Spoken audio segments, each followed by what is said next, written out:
ଦେଖନ୍ତୁ ବର୍ତ୍ତମାନ ସାମ୍ନାକୁ ଆସିଲା ଚାଷୀ ଭାଇନା ମାନଙ୍କୁ ନୂଆ ସୁବିଧା ମିଳିବ। ନୂଆ ସୁବିଧା କହିବାକୁ ଗଲେ କ'ଣ, ଆଉ ରହିବନି ଗୁରୁତ୍ୱପୂର୍ଣ୍ଣ ତଥ୍ୟ ହଜିବାର ଚିନ୍ତା। ଅନଲାଇନରେ ହେବ ଅଭିଯୋଗ ସମାଧାନ। ଆପଣମାନେ ଅଭିଯୋଗ କାଗଜପତ୍ର ମାଧ୍ୟମରେ କରୁଥିଲେ, ଏବେ ଆପଣମାନେ କାଗଜପତ୍ର ମାଧ୍ୟମରେ କରିବେନି। ଆପଣମାନେ କାହା ମାଧ୍ୟମରେ କରିବେ? ଅନଲାଇନ ମାଧ୍ୟମରେ ଆପଣମାନେ ଅଭିଯୋଗ କରିବେ। ଏହି ଅନଲାଇନ ମାଧ୍ୟମରେ ଆପଣମାନେ ଅଭିଯୋଗ କଲେ ଆପଣମାନଙ୍କର ସମାଧାନ କରାଯିବ। ତ କ'ଣ ରହିଛି ନୂଆ ଅପଡେଟ୍ ଚାଷୀ ଭାଇନାମାନଙ୍କ ପାଇଁ?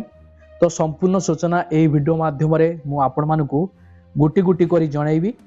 ସେଥିପାଇଁ ଆପଣମାନେ ଭିଡ଼ିଓଟିକୁ ବିନା ସ୍କିପ୍ରେ ଶେଷ ପର୍ଯ୍ୟନ୍ତ ଦେଖନ୍ତୁ, ଯାହାଫଳରେ ଆପଣ ଜାଣିପାରିବେ, ବୁଝିପାରିବେ। ଭିଡ଼ିଓଟିକୁ ଆରମ୍ଭ କରିବା ପୂର୍ବରୁ ଆପଣ ସମସ୍ତଙ୍କୁ କହି ରଖିବି, ଚ୍ୟାନେଲରେ ଯଦି ନୂଆ କରି ଆପଣ ଭିଡ଼ିଓଟି ଦେଖୁଥାନ୍ତି ତାହେଲେ ଭିଡ଼ିଓକୁ ଲାଇକ୍ କରି ଚ୍ୟାନେଲକୁ ସବସ୍କ୍ରାଇବ୍ କରି ପାଖରେ ଥିବା ବେଲ୍ ଆଇକନ୍କୁ ଆପଣମାନେ କ୍ଲିକ୍ କରିଦିଅନ୍ତୁ, ଯାହାଫଳରେ ସରକାରଙ୍କ ତରଫରୁ ନୂଆ ନୂଆ ଅପଡେଟ୍ ଆପଣ ଆଗ ଜାଣିବାକୁ ପାଇବେ। ତ ଆସନ୍ତୁ ଡେରି ନକରି ଆରମ୍ଭ କରିବା। ଦେଖନ୍ତୁ, ପ୍ରାଥମିକ କୃଷି ସମବାୟ ସମିତି ଫାକ୍ସ ଗୁଡ଼ିକରେ କମିବ କାଗଜପତ୍ରର କାରବାର। ଆଉ ରହିବନି ଗୁରୁତ୍ୱପୂର୍ଣ୍ଣ ତଥ୍ୟ ହଜିବାର ଚିନ୍ତା। କମିବ ଦୁର୍ନୀତି, ଆସିବ ସ୍ୱଚ୍ଛତା। କାରଣ ରାଜ୍ୟର ସମସ୍ତ ଫାକ୍ସ ଗୁଡ଼ିକରେ ହେବ ଡିଜିଟାଲାଇଜେସନ। ଅନଲାଇନରେ ତଥ୍ୟ ରହିବା ସହିତ ପରିଚାଳିତ ମଧ୍ୟ ହେବ। ମାନୁଆଲି ନ ହୋଇ ସମ୍ପୂର୍ଣ୍ଣ ଭାବେ ଇ ଗଭର୍ଣ୍ଣାନ୍ସ ବ୍ୟବସ୍ଥାରେ କାର୍ଯ୍ୟକାରୀ ହେବ। ବହୁତ ବଢ଼ିଆ ଖୁସି ଖବର ରହିଛି। ଆପଣମାନଙ୍କର ପୂର୍ବରୁ ଯେଉଁ କାଗଜପତ୍ର ମାଧ୍ୟମରେ ଆପଣ ଅଭିଯୋଗ କରୁଥିଲେ, ଯାହା ବି କିଛି ଗୁରୁତ୍ୱପୂର୍ଣ୍ଣ କାଗଜପତ୍ର ଗୁଡ଼ିକ ଦାଖଲ କରୁଥିଲେ, ତାହା ହଜିଯିବାର ବହୁତ ଚାନ୍ସ ଥିଲା। କିନ୍ତୁ ଏବେ ଆପଣମାନଙ୍କର ଆଉ କାଗଜପତ୍ର ହଜିବାର ଚାନ୍ସ ନାହିଁ।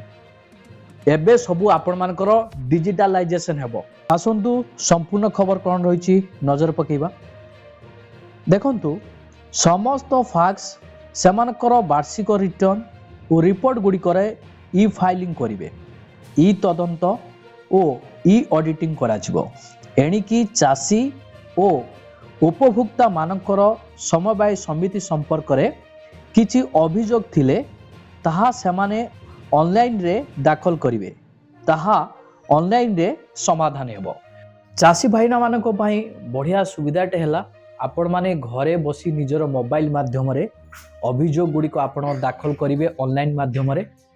ଆପଣମାନଙ୍କର ଅଭିଯୋଗ ଗୁଡ଼ିକର ସମାଧାନ ହେଲା କି ନାହିଁ ଆପଣ ସେଇ ଅନଲାଇନ ମାଧ୍ୟମରୁ ହିଁ ଚେକ୍ କରିପାରିବେ ଯେ ଆପଣମାନଙ୍କର ଅଭିଯୋଗଟି ଏପ୍ରୁଭାଲ ହୋଇଛି କି ନାହିଁ, ଯେ ଆପଣମାନଙ୍କର ଅଭିଯୋଗକୁ ନେଇ କ'ଣ କାର୍ଯ୍ୟକାରୀ କରାଯାଇଛି। ଆପଣ ଷ୍ଟାଟସ୍ ଯେତେବେଳେ ଚେକ୍ କରିବେ ସବୁକିଛି ଜାଣିବାକୁ ପାଇବେ। ଦେଖନ୍ତୁ, ଆହୁରି ମଧ୍ୟ ମେନସନ୍ ରହିଛି, ସମସ୍ତ ଫାକ୍ସ ଗୁଡ଼ିକର ପଞ୍ଜୀକରଣ ବି ଅନଲାଇନରେ ହେବ।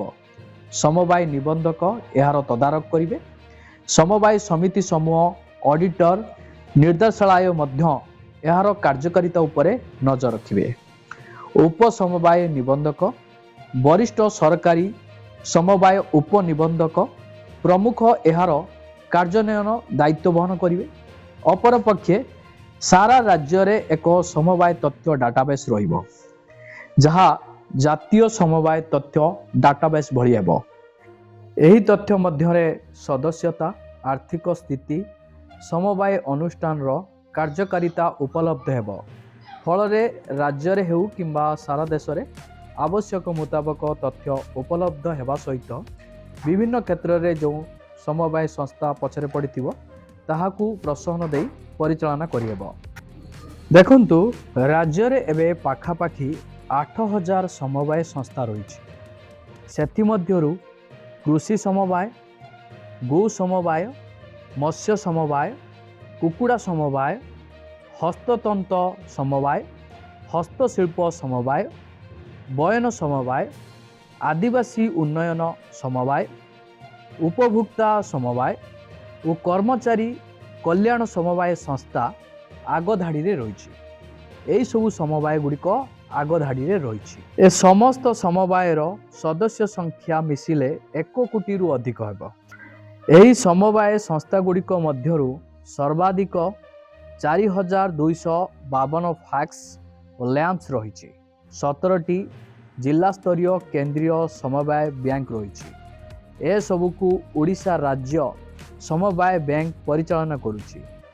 ଆଗାମୀ ଦିନରେ ସବୁ ଜିଲ୍ଲାରେ କେନ୍ଦ୍ରୀୟ ସମବାୟ ବ୍ୟାଙ୍କ କରାଯିବାର ଯୋଜନା ରହିଛି। ଏହା ସହିତ 2030 ସୁଦ୍ଧା ସବୁ ପଞ୍ଚାୟତରେ ଫାକ୍ସ ହେବ। ଦେଖନ୍ତୁ, ବର୍ତ୍ତମାନ ଆମ ରାଜ୍ୟରେ 6794 ପଞ୍ଚାୟତ ମଧ୍ୟରୁ 4252 ପଞ୍ଚାୟତରେ ଫ୍ୟାକ୍ସ କିମ୍ବା ଲ୍ୟାମ୍ପସ ରହିଛି। ହେଲେ ଆଗାମୀ ଦିନରେ ଏହି ସମସ୍ତ ସମବାୟ ସଂସ୍ଥା ଚଳାଇବା ପାଇଁ ଆସିବ କମନ ବ୍ୟାଙ୍କିଂ ସଫ୍ଟୱେୟାର। ଫଳରେ ଅନଲାଇନରେ ପରିଚାଳନାରେ ଆଉ ବିଶେଷ ଅସୁବିଧା ହେବନି। ସେହିପରି ସମବାୟ ବ୍ୟାଙ୍କ ଓ ପ୍ରାଥମିକ କୃଷି ସମବାୟ ସମିତି ଗୁଡ଼ିକରେ ପରିଚାଳିତ ହେବ କିଷାନ କ୍ରେଡିଟ୍ କାର୍ଡ଼, ଯାହାଦ୍ୱାରା ସାରା ଦେଶରେ ଅନ୍ୟ ରାଜ୍ୟର ଚାଷୀଗୁଡ଼ିକ ପାଉଥିବା ସୁବିଧା ସୁଯୋଗ ଆମ ରାଜ୍ୟର ଚାଷୀମାନେ ପାଇପାରିବେ। ଗତ ଜାନୁଆରୀ 31 ତାରିଖରେ କ୍ୟାବିନେଟରେ ରାଜ୍ୟ ସମବାୟ ନୀତି 2026 ଅନୁମୋଦନ ଲାଭ କରିଛି। ସେଥିରେ ବିଭିନ୍ନ ସଂସ୍କାର ଆସିବା ସହ ସହଯୋଗରୁ ସମୃଦ୍ଧିକୁ ଗୁରୁତ୍ୱ ଦିଆଯାଇଛି। ଜାତୀୟ ସମବାୟ ନୀତି ସହ ଖାପ ଖୁଆଇ ଏହାକୁ ପ୍ରସ୍ତୁତି କରାଯାଇଥିବା ସୂଚନା ଦିଆଯାଇଛି।